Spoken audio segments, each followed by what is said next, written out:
अस्सलाम वालेकुम दोस्तों, तुसीं देखते पे हो अपना देश पंजाब टीवी ते मैं हाँ तुहाडा मेज़बान मोहम्मद नदीम खरल। सब तो पहले अपने चैनल नूं करो सबसक्राइब, बैल आइकॉन दा बटन दबाओ कि मेरी हर आने वाली नवी वीडियो तुहाडे तक पहुंच सके। दोस्तों तुहाडे वास्ते एक होर वीडियो तुहाडा वीर नदीम खरल लैके आया जनाब। एक चौलस्तानी ते साहिवाल क्रॉस गां है।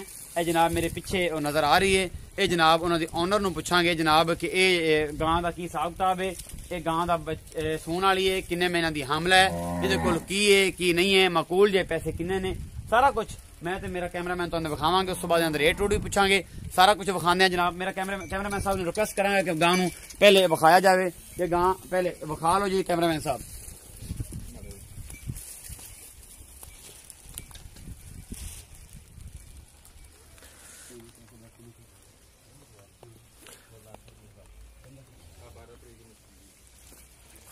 कैमरामैन साहब तुहानू एक एक चीज जिहड़ी है इस गां दी विखा रहे ने।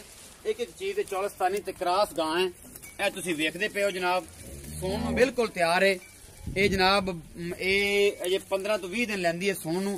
तीसरा सूबा सुवेगी गां ये जनाब। ते अल्लाह पाक इन्नी जिंदगी करे, चज नाल सूह पवे ते इंशाअल्लाह ये मामले अपने बेड़ लांगे। यह वीडियो जनाब मैं पहले चढ़ा चुके हैं। इस गां दी 1,20,000 रुपये मुल सी एदा।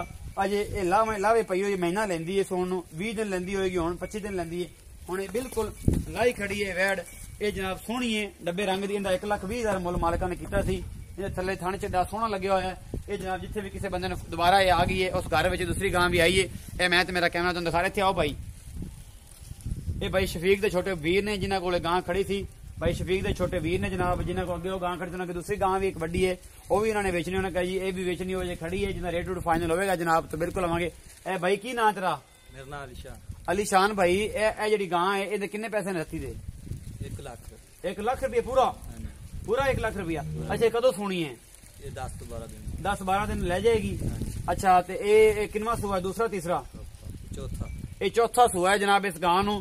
ये जनाब 1 लाख रुपया मुल किया। जिस बंदे ने लैनी हो, थण चढ़ा ठीक है ना? ठीक है। कोई मसला? कोई मसला। अलीशान भाई का कहना जी थण चढ़ने कोई मसला नहीं। 1 लाख रुपया मुल किया है। चौथा सूआ इन्हें हुण सुना है। तुहाडे सामने जो भी हिसाब किताब है तुसीं देखदे पे हो। अपना बहुत सारा ख्याल रखिया जे। मेरे नाल जुड़े रहने वास्ते बैल आइकॉन दा बटन दबाओ कि मेरी नवी वीडियो तुहानू रोज मिला करे। अल्लाह निगहबान।